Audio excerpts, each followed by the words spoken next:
Dear student, today we will discuss about preparation of KMnO4 chapter 8। और इससे पहले हमने इस चैप्टर में preparation of potassium dichromate K2CR2O7 वो हमने पढ़ लिया था। और आज हम डिस्कस करेंगे प्रिपरेशन ऑफ KMnO4 के बारे में। जो पोटेशियम परमैंगनेट है, यदि हम लार्ज स्केल की बात करें और लार्ज स्केल पे इसको जो प्रिपेयर किया जाता है that is from the mineral, means जो मिनरल है,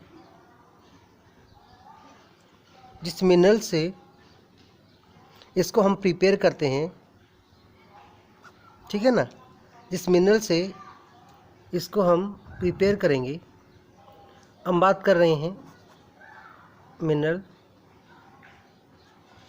that is pyrolusite. That is pyrolusite, that's formula is MnO2, means potassium जो परमैंगनेट है that is minerals pyrolusite और that is MnO2। इसमें जो मोस्ट कॉमनली जो हमारे पास सबसे फर्स्ट जो स्टेप है, that first step is conversion of MnO2 into potassium magnet. Means जो MnO2 है, इस MnO2 को यदि हम पोटेशियम के हाइड्रोक्साइड के साथ ट्रीट कर रहे हैं in the presence of oxygen, that the formation of K2MnO4 plus में वाटर मॉलिक्यूल। यदि इसको हम बैलेंस करना चाहें, पोटेशियम यहाँ पे 2 है, यहाँ पे 1 पोटेशियम है, और ऑक्सीजन की बात करें यहाँ 2 है और ऑक्सीजन यहाँ 1 और 4 यहाँ है। मीन्स इसको हम बैलेंस करेंगे, means 2MnO2 4 KOH molecule and 4 इसको मल्टीप्लाई कर लेंगे 2 से। सेकंड जो स्टेप आता है, उस सेकंड स्टेप में क्या होगा कि जो K2MnO4 जो अभी हमने प्रिपेयर किया है, K2MnO4, यदि इस K2MnO4 में से क्लोरीन गैस को पास करेंगे, that the formation of KMnO4 plus में KCl। मतलब जनरली इसको हम इस सिंपल मेथड के द्वारा प्रिपेयर कर सकते हैं। यहाँ इसको बैलेंस करना चाहेंगे, यहाँ इसका आगे 2 लग जाएगा, और जो KMnO4 है यहाँ इसका आगे 2 लग जाएगा। क्लोरीन 2 थे, इसके बैलेंस के लिए यहाँ 2 लग जाएगा। अब जो हमने KMnO4 जो प्रिपेयर किया है, first that is this question is arise that is obtain from the और pyrolusite, the general formula is MnO2। यहाँ जनरली यदि हम इसकी प्रॉपर्टी की बात करें, प्रॉपर्टीज कि KMnO4 जो है इसकी प्रॉपर्टीज़ क्या होंगी, जनरल मोस्ट कॉमनली यदि हम सिंपल देखें, कलर, जो KMnO4 होगा दैट्स कलर की अगर हम बात करें तो that's is the deep purple black colour होता है, ये that is deep purple black colour में। सेकेंडली सॉल्युबिलिटी, यदि हम सॉल्युबिलिटी की बात करें, कोल्ड वाटर में लेस सोल्यूबल, और जो हॉट वाटर है that is more soluble. Action of heat, most important जो पार्ट है इस प्रॉपर्टी में, that is action of heat. Action of heat में क्या है, KMnO4 को यदि हम हीट कर रहे हैं near about 513 kelvin temperature, that's convert into potassium magnet that is K2MnO4, और प्लस में जो होगा MnO2 मैग्नीज का oxide and the evolutions of oxygen gas. It means generally questions क्या अराइज होता है, जब KMnO4 को हम हीट करेंगे तो कौन सी गैस इवॉल्व होती है, ऑक्सीजन गैस इवॉल्व होगी। बैलेंस करना चाहो तो यहाँ इसके आगे क्या लगा देंगे बेटे, 2, रिएक्शंस क्या हो जाएगी, बैलेंस। अब देखिए इसी तरीके से यदि हम इसको ट्रीट करते हैं किसके साथ, action of concentrated solution of sulphuric acid, concentrated solution of sulphuric acid से अगर हम इसको ट्रीट करना चाहें, that's treat with the KMnO4 plus में concentrated solution of H2SO4, that's convert into manganese oxides Mn2O7 plus potassium hydrogen sulphate and that of the water molecule. ठीक है, main जो इस चैप्टर में हम जो डिस्कस करेंगे, जो इसकी प्रॉपर्टीज़ है, उसमें आएगा important part, that is their oxidising property. Oxidising property, यदि हम ऑक्सीडाइजिंग प्रॉपर्टी की बात करें, generally that is a powerful oxidising agent. जो ये है potassium permanganate, that is a powerful oxidising agent. और इसी वजह से यदि हम इसकी बात करें, बहुत सारी रिएक्शंस में इसको हम इंक्लूड करते हैं।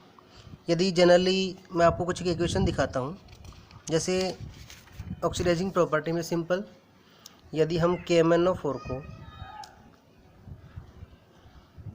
H2SO4 की प्रेजेंस में हम H2S के साथ ट्रीट करते हैं, हाइड्रोजन सल्फाइड्स, तो यहाँ देखो मैं आपको एक सिंपल इक्वेशन जो होगी, मीन्स यहाँ क्या होगा, जो ये पोटेशियम इस सल्फेट के साथ कंबाइन करेगा, that the formation of K2SO4,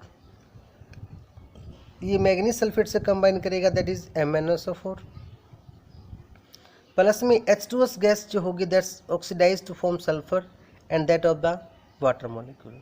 it means यदि इसकी रिएक्शंस को हम फॉलो कर रहे हैं, अब कोई भी रिएक्शन लगा लीजिए, यदि इस H2S की बजाय यदि मैं यहाँ पे KNO2 ले लेता, ये पार्ट्स हमारा सेम रहता, इस पार्ट में कोई चेंज नहीं आएगा। इस जो यहाँ H2S से सल्फर में कन्वर्ट हुआ है, तो KNO2 that's convert into KNO3 part, और वाटर भी क्या रहेगा, सेम। यदि इसकी जगह NaNO2 होता, सोडियम का nitrite, that is also reactions में क्या बन जाता है यहाँ पे NaNO3। यदि मैं यहाँ पे फेरस सल्फेट ले लेता, FeSO4, ये रिएक्शन जो होगी, चेंज सिर्फ हमें यहाँ दिखाना है, और यहाँ क्या होता Fe2SO4 और इसका थ्राइस, ये वाटर पार्ट जो होगा वो बिल्कुल क्या रहेगा, इसमें सेम रहेगा। इसी तरीके से बहुत सारी रिएक्शंस हैं जिसको हम इसको यहाँ पे फॉलो कर सकते हैं, लाइक दैट यदि इसको हमने पोटेशियम की आयोडाइड सॉल्यूशन से ट्रीट किया, that's convert into iodine, that's convert into iodine, ठीक है ना। अब क्या है, यदि इसको हम ट्रीट कर रहे हैं ऑक्जेलिक एसिड के साथ, oxalic acid that is C2H2O4, oxalic acid C2H2O4, यदि इसको जनरली हम डिस्कस करें तो C2H2O4 को हम ऐसे भी लिख सकते हैं, ओके। तो ऑक्जेलिक एसिड जो होगा, यदि हम इसकी रिएक्शंस को फॉलो करेंगे, that the formation of CO2 gas, यहाँ क्या बनेगी, CO2 गैस, ठीक है। अब मोस्ट कॉमनली हमारे पास जो रिएक्शंस है वो यही फॉलो करेंगी। इसके अलावा कुछ एक टर्म कई बार और पूछ लेते हैं, जैसे टिन क्लोराइड सॉल्यूशन आ जाए, SN2 पॉजिटिव, तो यहाँ क्या बन जाता, SN4 पॉजिटिव, क्या बन जाता है इसमें, SN4 पॉजिटिव। तो ये कुछ एक इक्वेशंस हैं जो इसके ऑक्सीडाइजिंग प्रॉपर्टी में हमें इंक्लूड करनी है। अब मैं आपको कुछ एक इनकी ये जो इक्वेशंस हैं, इन इक्वेशंस को आपको आयनिक फॉर्म में रिप्रेजेंट करना है। ये जनरली पार्ट है, बट इसको आयनिक फॉर्म में हम किस तरीके से रिप्रेजेंट करेंगे मैं आपको समझा देता हूँ। जैसे फर्स्ट रिएक्शंस हमारे पास KMnO4 के साथ हमने ट्रीट किया था, तो आयनिक रिएक्शंस में क्या होगा कि ये जो MnO4 पार्ट है, आपको सिर्फ यही राइट करना है, पोटेशियम पे चार्ज +1 है, तो MnO4 पे चार्ज नेगेटिव, प्लस में H2SO4 है, ठीक है, that the conversion of H+ ion की फॉर्म में होगा ये, प्लस में H2S। अब इन रिएक्शंस को कंप्लीट करना अगर हम आ जाए, तो ये तो सिंपल रहा, K2SO4, इसको राइट करने की जरूरत नहीं है। मैग्नीज सल्फेट में यहाँ पे Mn ने क्या चार्ज शो किया है, सल्फेट -2 है, तो मैग्नीज क्या शो करेगा, 2 पॉजिटिव, तो Mn 2 पॉजिटिव हो जाएगा, प्लस में सल्फर और प्लस में H2O। सिर्फ आपको ये इक्वेशंस को रिप्रेजेंट करना है।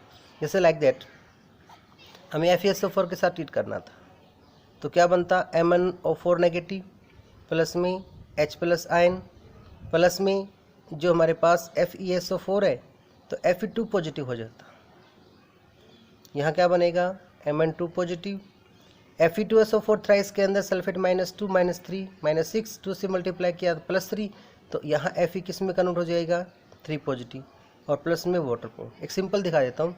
मान लीजिए यहाँ पे 10H+ आयन है, तो हाइड्रोजन कितने हो गए, 10, तो वाटर कितने हैं यहाँ पे, हाइड्रोजन 2 है, इसको क्या करेंगे, यहाँ से 5 से मल्टीप्लाई कर देंगे, ठीक है। अब आता है मेन पार्ट इसमें, दैट इज़ देयर यूजेज। यदि हम यूजेस की बात करें, सबसे पहले जैसे अभी हमने डिस्कस किया है, that is a powerful oxidising agent. जो पावरफुल ऑक्सीडाइजिंग एजेंट है, मोस्ट कॉमनली यदि हम इसकी यूज़ कर बात करें, that is a act as a disinfectant. As a disinfectants में इसका यूज़ किया जाता है, जर्मिसाइड में इसका यूज़ करते हैं। ठीक है, आपने सुना होगा लाल दवाई, डॉक्टर के पास जाते हैं, कहीं चोट लग जाती है, जाते ही डॉक्टर क्या करता है, उसको मतलब स्पिरिट से वॉश करने के बाद वहाँ पे जो रेडिश कलर की जो मेडिसिन जो यूज़ करता है उसको हम क्या बोलते हैं, KMnO4। स्ट्रॉन्ग ऑक्सीडाइजिंग एजेंट है, तो that is use for bleaching, bleaching of wool, cotton, silk, वहाँ भी क्या होता है, इसका यूज़ किया जाता है। ठीक है, that is part of KMnO4। इसमें सिर्फ जो मैंने अभी आपको बताया है KMnO4 में जो ट्रिम आपको इंक्लूड करनी है, that is preparation, property and their oxidising property, the last that is their use. Thank you and have a nice day.